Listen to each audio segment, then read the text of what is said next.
«Эхо Москвы» в Уфе и общественная организация «Берзямлек» представляют рубрику «Говорим по-башкирски». Совенок. Үкі балахы.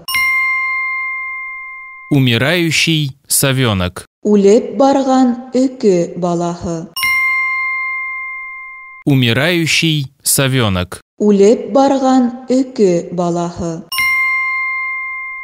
В Башкирии специалисты спасли жизнь умирающему совенку. Башкортостанда белгистер үлеп барган үкі балахын коткарган.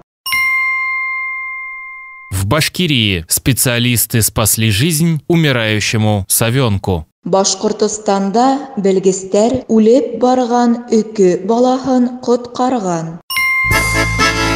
«Эхо Москвы» в Уфе и общественная организация «Берзямлек» представляют рубрику «Говорим по-башкирски».